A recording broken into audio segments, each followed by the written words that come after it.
For a new dentist, getting that associateship is most important. There's a lot of variables to consider, and today you are in luck because I'm here with a man who's going to help you. Hi, I'm Terry Brock, and I'm with Dr. Paul Goodman. Paul, good to have you here today. Also known as Dr. Nacho because he helps a lot of dentist students, those that are fresh out of dental school, on what to do. Yeah. Tell us a little bit about that. Matter of fact, you've got some slides here that you were showing me a little bit before. I'm anxious to see what you got there. A lot of it, I think, can be, think of, being a dad a little bit. This is when Daphne was with me here, and she was in this scenario. I think everyone needs a little help sometimes. I think so. When you're new, you think you have a good idea. I don't know exactly what she's trying to do here. Come down or go Maybe up. some exercise. Having some fun with that. So I like to help young dentists in the same way because there's not really anyone to help them transition from dental school into the real world.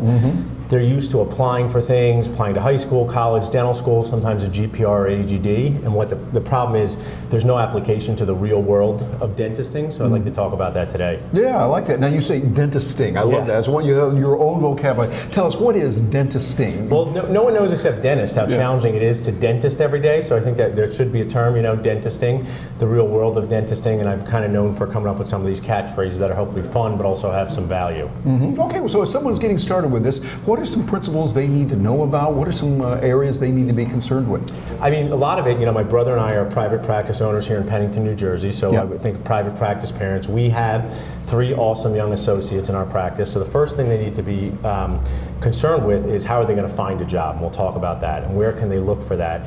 A lot of it is like classic. If I say old-fashioned, this is like classic dating, how you would find someone, maybe before there was the internet and before there was the dating websites. They can still help in the dental world, but a lot of it is just old-fashioned, getting your face out there, meeting dentists, going to see courses, things we're going to talk about. Oh, okay, good. So this is your practice there, and we see there's your daughter, Daphne. You say it's often, there's a lot of similarities between doing that. Tell us about that. So some dental students out there, they think, I want to go from being a dental student to owning a practice. And if you do it, but I'm here to caution you that it's a lot like having a 3-year-old, Daphne's 4 now, that they're 3 every day but never grow up. She's adorable, by the way. There's a lot of fun to it. Sometimes they're happy and showing off. Sometimes they're upset with your practice. So this is how I feel about my practice when I go in each day, having a 3-year-old for 30 years that never grows up. And that's both positive and also challenging because, you see Daphne here in this dress, can you buy me something? Practices need a lot of things bought for them. So my message out there to new dentists is, and we'll talk about in a minute, is owning a practice is like being a parent. And being an associate is more like being an aunt or uncle of the practice. Tell us about that. It's like being an aunt or an uncle. I've heard you mention that before, and it sounds intriguing. Well, I can speak because I'm an uncle, and I'm also a parent. So when I am an uncle, you get to do this, and I'll show my brother here. You get to give the child back. So that's my brother, who is the uncle of Daphne. So the uncle or aunt of a practice is there to make sure the practice is safe. Interesting way to hold it. It's effective, but not exactly the status quo. But he's there keeping Daphne safe, just like our awesome associates keep the practice safe and keep things running. But let's say the toilet breaks in a practice, or you have an issue with the child, you can give the child back or the practice back. And one of the things in a serious way is when you're dentisting every day as an owner, you have to be thinking about 2 different things. You have to be thinking about how's the practice running and how am I doing this work on the patient. And my encouragement is for young dentists to just really focus on the dentist part, the clinical part, doing a good job on their patients, learning how offices run without having to worry about all the behind the scenes things until they develop their confidence. Okay, well let me ask you about that then. How do they focus on that when an old whoops is going on in the background here? Naturally you're going to think about that. How do you recommend that they focus on that? What I recommend is that they really spend a lot of time, connect with mentors, connect with people who can help you, take CE that's valuable so that when you're in front of a patient, you're on stage. And it doesn't matter if you've been a dentist for 16 years like me, or 16 months, or 16 days. It's just you and the patient. You go to the dentist, right, Terry? And you have to know what you're doing, and you have to be able to troubleshoot and handle issues. So one of the things I love working in our office with associates, we have more than one dentist in one location. So if there is a whoops or a challenge, you can actually, figure it out with your team. However, with technology, Terry, we'll tell a funny story. Yesterday, one of my awesome new dentist boost campers, who's just a fantastic person, Ashley, she said, "Can I FaceTime you?" I said, "Sure." I was wondering what she wanted to FaceTime me about, and it was because she and her friend had a patient in the chair and they couldn't figure out an implant problem. In the chair at that time? But they went outside the operatory, so they probably said me back. So it was great be able to help her. And that's just great technology you can use, and I think it's cool for dentists to be able to interact that way, because dentistry, one of the things I tell young dentists that they don't realize in school is they're surrounded by their peers, and they have student friends. And it's shared, dental school is a shared challenge, sometimes some shared misery, your wax up breaks or instructors tough on you. But then when you leave and you go into the dental world, a lot of times it's very lonely. It's just, even if you're surrounded by people, it can be lonely because your team can be great, but if you're the only licensed practitioner on site, it's just a challenge. Yeah, it seems like it would be. Well, what are some points about that? I see you've got the slide here of this, of what you've done. Oh, what I like to share is, people say, how do you interact with so many dentists? And I don't want to brag, but I spend a lot of time with dentists and also patients. Yeah, you do. So one is being a private practice parent or partner in our office. With we have a specialist, associate dentist. We have a dentist who focuses on sleep apnea. I learn a lot by doing a transitions broker. So when you see about the buying and selling of practices, a lot like having the child and then sending your practice to college. So that circle of dental life I'm involved with how to buy your first practice, how to sell your only practice, and I've learned a lot myself about how dentists think. Teach implant courses. I do a great podcast with Rob Montgomery, help consult with dentists and teach at GPRs, and of course the Dental Nachos Facebook group, which has just been a lot of fun. That's quite a screen full of, of offerings that you have there and helping people. So you've got a broad range of expertise and ways that you can help people. Yeah, and I always tell people to reach out to me for a variety of reasons. People tell me a lot of things like, hey, I'm looking for an associate. How can I help them find one? And we use the Dental Nachos group, and I work with other dentists to at least create a system for people to post jobs when they're looking for a job, whether they're looking for an associate. Dentistry doesn't really have that online dating mechanism for people to know who's looking and who needs something. Yeah. So we have to kind of utilize whatever resources we have, and that's why I tell dentists to reach out if they want to post a job or they're looking for a job. Yeah, I want to ask you about this. Matter of fact, go back on that slide before there. The Dental Nachos group on Facebook. That is one that's got a lot of good in there, a lot of people. Tell us just a little bit about that group. I mean, like nachos, we really do love Mexican food. Nachos are for sharing, having fun. They can get messy, so that happens too. The dental world tends to be an isolating world, and they tend not to talk to each other. So I at least have this playground, so to speak, of dentists speaking to each other and talking of all different generations, and it's a lot of fun. And I'm very proud. People have made friends, people have found jobs, people have found practices, and I think it's just a resource that is cool to have in 2019 when you don't have. In the past, we didn't have, the ability to communicate like that. If my 4 friends couldn't solve a problem, I was out of luck. Exactly. Matter of fact, for those of you watching this is something you want to take advantage of. I've been over there myself, not as a dentist. I'm not a dentist, but there's a camaraderie there. People are sharing 24/7. You get in there, you see what it's like, and a lot of good things. Take advantage of that. It's a real good thing. Yeah, it's for all people, reps, assistants, industry professionals. But going back a little bit to what I like to have some bullet points or nacho tips, and one of the things I tell young dentists out there in dental school, there's a lot of, is this all right or is this all wrong? Is it 100% right or a failure? And it's rather dramatic and not really the best way to learn. Going into the job industry, and Terry from your career, is that like your first job most likely not going to be your last job, right? But it does set the tone for your career. Yeah, that's really important. Setting the tone, because it'll have ramifications for a long time. And it's just about morale. It's about morale. So I encourage the dental students and GPR graduates and people looking for jobs to really spend a lot of time, and I have a few pointers here, go on as many dental dates as possible. What do you mean by that?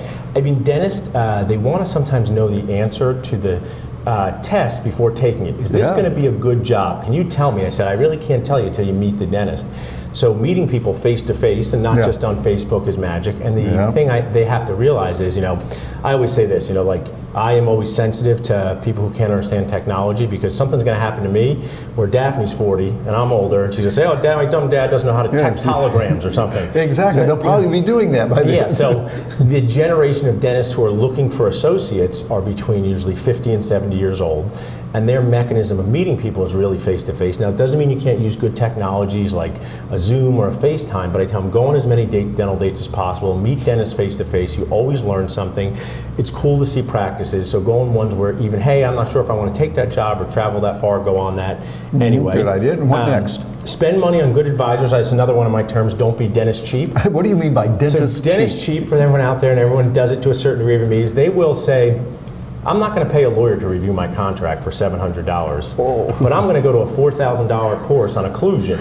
And I say, you're spending money on something that you think is going to help you, like a course on occlusion, but the lawyer reviewing your contract could protect you. And it's serious business, so don't be dentist cheap when it says, hey, another thing I say, get as many state licenses as possible. I don't know if you're aware, but dentistry, Terry, is a little unusual that we don't have a licensing board for the country, so you have to have license in New Jersey, New York, Pennsylvania. Each separate state. And get as many of those as possible where you want to be. And then finally, invest in your own dental skills and face-to-face time with dentists. Okay, sounds good. Well, in the few minutes we have left, tell us a little bit about that and how people can get in touch with you and work with you. Investing in your dental skills is by taking C, but also the face-to-face dentist time. I want to make sure I get this across, is that no matter where you are in this country, go to as much local C as possible. It doesn't matter what the topic is. You start to exercise your dentist dating muscles. You sit down next to a dentist, you say crazy things like, hi, what's your name? And even if they're not going to hire you for a job, just like dating, they may know someone looking. So when you go to local C, that's so important. So some of the take-home points, which we go over in a lot of our courses on this, finding a job assessment, maximizing your success. And you don't want to do this alone, so just leave this up for a second here. These are just 5 quick points. And matchmakers could be someone like me who knows dentists. It could be equipment reps.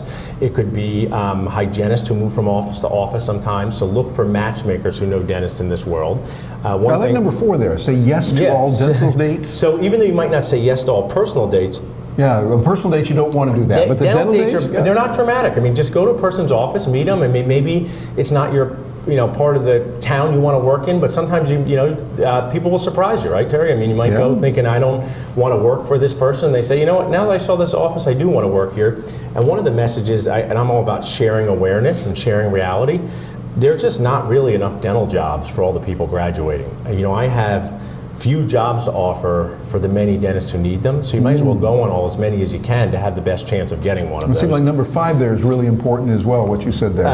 Follow-up? Follow-up is like, make sure that you either send an email, at least follow up to say, hey, I enjoyed meeting you. This is what I'm thinking next. Because write that down. Very important. It's about professionalism. It's about caring for each other. And it's also not leaving people in the lurch. And that same goes for owners too, who are interviewing people.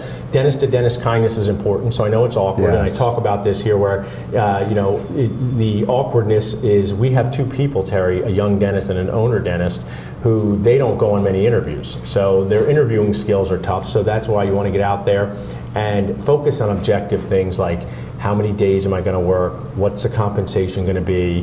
What type of procedures do I do? Instead of less touchy-feely things like, what's the management style here? Because sometimes that's like saying to somebody, are you going to want to live in this town for the rest of your life on a date? It's just sometimes too much to get into on a first date. So, talk about things like, hey, what type of procedures do you like to do? What days are available for an associate? So I know we only have a couple minutes left here, Terry, so I'll get to the point where they can reach out to us if they need to. This is one of my best tips. There's no perfect job, only perfect plates of nachos. Yeah, so that nachos is good that stuff. is an important thing too for real dating, although I'm not a dating coach, just a dentist dating coach, is that there's no perfect job. So maybe there's one where you love the dentist, you love the work, but only pays $550 a day instead of $700. You might have to take that. Maybe there's one that pays $1,000 a day, but you got to commute an hour and a half. So my message to young dental students is that they have to just be mentally flexible and sometimes geographically flexible to find the right match there. One last thing I'll leave us with here, a take-home point is, what is the most important factor in determining whether you should take a job? Terry, do you have a guess? Well, let me see. And perhaps the opportunity to buy in, because then that's your long-term future, where you're going to be. So that's intuitive, and that's not a bad thing, but what happens is, no one really, if you buy into a practice, you're going to be looking at this dentist for a long time. And you don't know that yet. So a lot of times if that's on the table, that's a good thing, but the most important one is no major red flags. No major red flags is the most important. And why is that? Because you can't overcome a major red flag such as a dentist just not having enough work for you to do. And you have to find out a dentist not treating the patients and the team the way you would want to be treated. That would affect that opportunity to buy in. For so sure. You're right, major red flag. Thank you. So that is my Nacho VIP tip. These are all things that are important. The type of dental care, the procedure mix. So people who are watching at home or watching on their phone, if they see this, this is something that you would ask about on this. And you see their Nacho instinct is a little bit like a dating instinct, and that is dentists are not used to spending time with each other day in and day out. So when you're sitting across someone, I mean, we dress the same, Terry, we would get along. Yeah, we do, but you might be sitting across them saying, I just don't know if I could get I could come into this office every day and look at this dentist. And it doesn't mean it's bad, just doesn't mean you're the right match, just like a real date. So I'm happy to help young dentists in this process, coach them for interviews, get them ready for doing things. We have a lot of resources available, and hopefully you'll be successful. I like to leave this up for a minute. You want to focus on your likability, which is just, you can read books, webinars, and podcasts. Same with credibility. Spend more on C than you think. So one of the messages I can give to young dentists is when you're young, you don't have a lot of money, but you have a lot of time. Then when you're medium age like me, you might have more financial resources to take CE, but you don't have as much time if you have two small humans living in your house like I do. Yeah, exactly. So spend more on C than you think, and I've heard that said by a lot of medium age dentists where they say if they went back, they would have done more CE at a time where they felt like they didn't have the money because it would have made an impact on their career. That's just magical. So that's one thing I leave them with. And invest in the process. You don't have to worry as much about buying in. And I'm here to help you. Okay, so read that for those that might be listening to this on audio alone. Spell sure. that out. How do they get in touch with you? Oh, sure. You can reach out to me at drnacho@dentalnachos.com or visit us on our website. We have a great website, dentalnachos.com. I actually have a resource on that website for those of you listening on some tips about how to find a job in a town. Let's say you're in dental school and you're going to be moving back home and you say, how am I going to find a job? I have a blog on that where some tips, how they go office to office and what to say, and it worked for one young dentist, and dentist met her when she came in and offered her a job right there. So I like it. There's some great tips, and we have a lot of events. We have those dentist meet and greets here in Philadelphia, and we have welcome people that come from all over the country or world to see us because we have Dentist Team Boost coming up, which is going to be great in May, and I put these events on so dentists can get out there and talk to each other. Well, Dr. Paul Goodman, Dr. Nacho, thank you. A lot of information there. And those of you watching this, you might want to go back over this. There's some real good information here that can help you if you're looking for that associateship and find out what to do and what not to do. Dr. Paul, Thanks, thank sir. you so Appreciate it. much. Thanks, guys.